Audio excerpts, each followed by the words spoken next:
নমস্কার,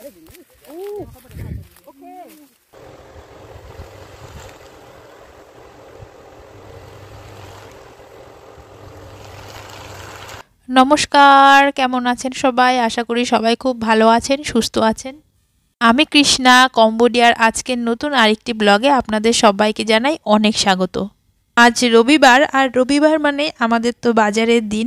দেখতে দেখতে কেমন 3টে রবিবার চলে এলো, মানে এর আগে 2টো রবিবার আমরা পার করে ফেলেছি।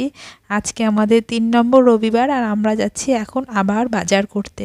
ছেলে আর ছেলের বাবা থলে নিয়ে রেডি, আর তার সাথে আছে আমাদের কম্বোডিয়ান ফ্রেন্ড। তো আর একজন ফ্রেন্ডেরও যাওয়ার কথা ছিল, কিন্তু সে এখনও ঘুম থেকে ওঠেনি। আমাদের আর একজন বন্ধুরও যাওয়ার কথা ছিল, কিন্তু কালকে স্যাটারডে ছিল, আর স্যাটারডে মানেই সবাই একসাথে বসে খাওয়া দাওয়া করি, গল্প করি, তো ওই জন্য হয়তো ঘুমোতে একটু দেরি হয়ে যায়, আর সেই বন্ধু আর উঠতে পারেনি। তো সেই বন্ধুকে রেখেই আমাদেরকে বাজারে আসতে হলো। আমাদের রবিবার ছাড়া আর উপায় নেই, কারণ আবার সোমবার থেকে আপনার দাদার অফিস শুরু হয়ে যায়, আর অফিস টাইম হচ্ছে সকাল 7টা।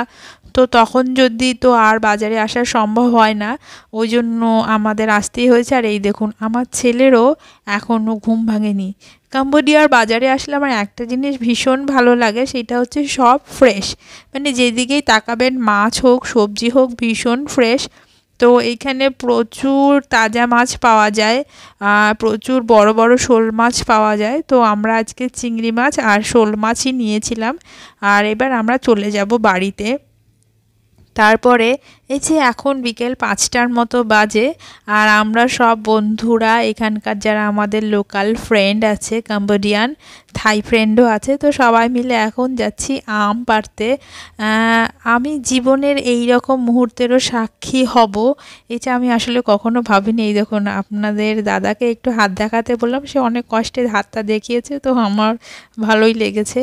যাই হোক, যেটা বলছিলাম যে ঈশ্বরের কাছে আমার অনেক অনেক ধন্যবাদ জানানোর আছে, আর এই মানুষটাকেও, আপনার দাদাকেও ধন্যবাদ জানানোর, কারণ উনি যদি আমাদেরকে এখানে না আনতো, এই রকম প্রকৃতির সাথে থাকার বা এই রকম সুন্দর সুন্দর আনন্দের মুহূর্ত মানে উপভোগ করা যায়, সেইটা তো জানতামই না।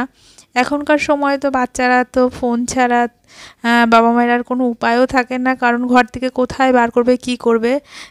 আমরা যে ওমকে এইরকম একটা পরিবেশে আনতে পেরেছি বা আনা সম্ভব হয়েছে, সবটাই উপরওয়ালার ইচ্ছে। তার ইচ্ছে না হলে কোনোটাই সম্ভব হতো না। মানে এইরকম রবিবার হলে আমরা আম পাড়তে যাচ্ছি, পাহাড়ের দিকে যাচ্ছি, ঘুম থেকে উঠে এইরকম সতেজ পরিবেশ দেখা, মানে সেটা তো একমাত্র উপরওয়ালার ইচ্ছে না হলে তো কখনোই সম্ভব না।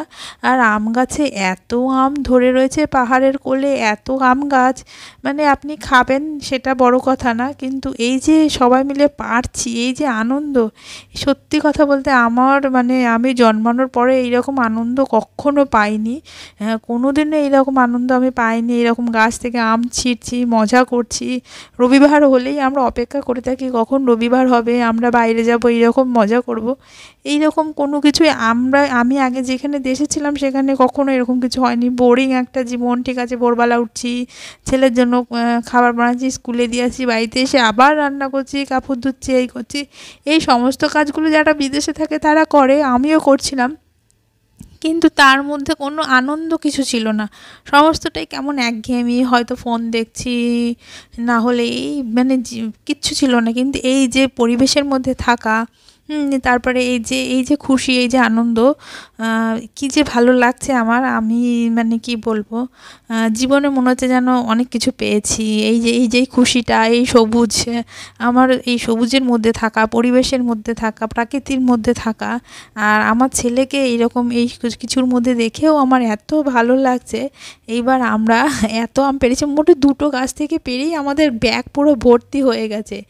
এইবার আমরা ব্যাগগুলো রেখে আরও যাব একটু সামনে, মানে আপনাদেরকে দেখাতে যে আসলে পাহাড়ের কোলে কত সারি সারি আম গাছ আছে, আর এই যে ঘাস নেই, নিচে প্রচুর কলমি শাক হয়ে রয়েছে, মানে আমি ঠিক ফোনে দেখাতে পারবো না। আর এই যে আমার ছেলে, সে যে কত খুশি, সে যে কত আনন্দ। এইরকম সকালবেলাও যখন আমরা সকালে হাঁটতে আসি, এইরকম সবুজের মধ্যে আসি, আর এরকম পাহাড়ের কোলে। আর এখানে মানুষ না মানে অদ্ভুত, শনিবার হলেই সবাই বিকেলবেলায় একসাথে বসে পড়ে, খাওয়া দাওয়া সব একসাথে রান্না করে, গল্প আড্ডা, মানে অদ্ভুত একটা আনন্দের মধ্যে থাকে, মানে হেসে খেলে।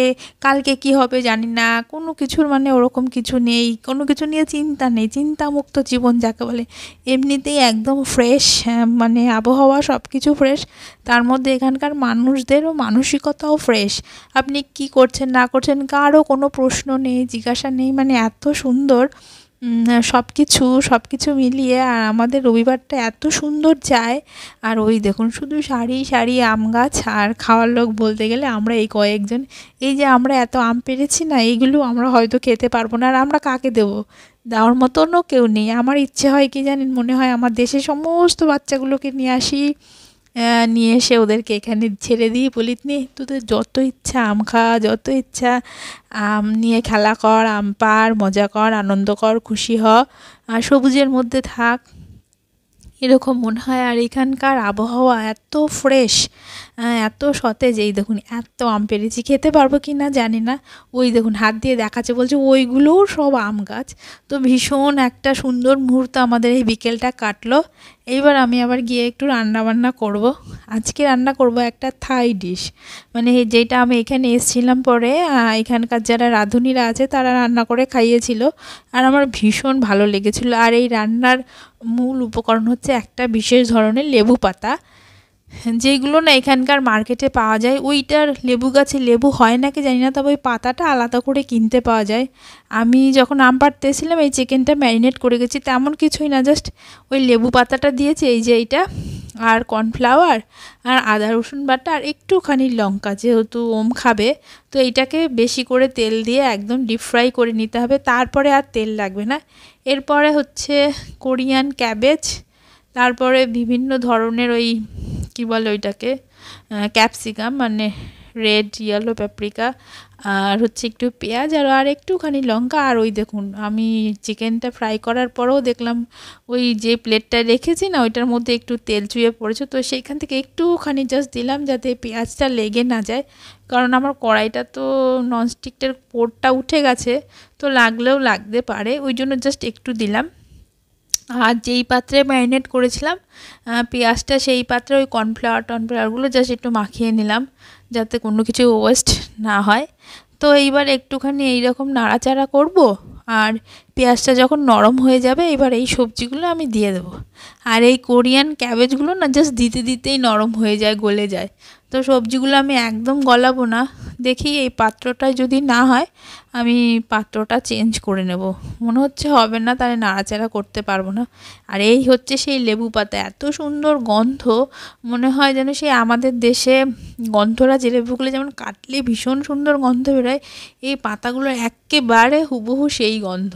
তো এখানকার মানে বেশিরভাগ স্যুপ হোক যা হোক, এই পাতাগুলো, এই বিশেষ ধরনের লেবু পাতাগুলোই দেয়। তো এই সবজিগুলো জাস্ট একটু ঢেকে দিয়েছিলাম, নরম হলো। এইবার একটু গোলমরিচের গুঁড়ো দিয়ে দেবো, দিয়ে একটু নাড়াচাড়া করে আমি ওই যে ফ্রাইড চিকেনগুলো আছে ওইগুলো দিয়ে দেবো। দেওয়ার পরে না একটুখানি সস দিয়ে নামিয়ে দেবো, এত সুন্দর হয় খেতে। আর এটা হচ্ছে যে বাচ্চারা যদি খাবার খেতে না চায়, সবজি খেতে না যায়, তো তাদের জন্য এটা ভীষণ ভালো। যেমন ওম এটা খেয়ে নেবে, এই সবজি হোক চিকেন হোক। আর প্রথম কথা ঝাল নেই, আর লেবু পাতার জন্য এত সুন্দর গন্ধ। আর এটা সব কিছু দিয়ে খাওয়া যায়, রুটি হোক, ভাত হোক, নুডলস হোক। আপনার দাদা বলেছে আজকে নুডলস খাবে, তো আমি ওকে নুডলস সেদ্ধ করে এটা দিয়ে দেবো। তো এই যে একটু সস দিয়ে দিলাম, ব্যাস হয়ে যাবে আমার রান্না। আর এই যে সেদ্ধ করছি নুডলস, সেইটা আপনার দাদাকে দেব। আর এই যে হয়ে গেল আমার চাইনিজ বলছি কেন বাবা, থাই আর কি, থাই চিকেন। তো আজকের ভিডিওটা আপনাদের কেমন লাগলো অবশ্যই কমেন্টে জানাবেন। আমাদের দেখতে আপনাদের কেমন লাগে কমেন্টে জানাবেন। ভিডিওটা ভালো লাগলে একটা লাইক অবশ্যই করবেন। সবাই ভালো থাকবেন।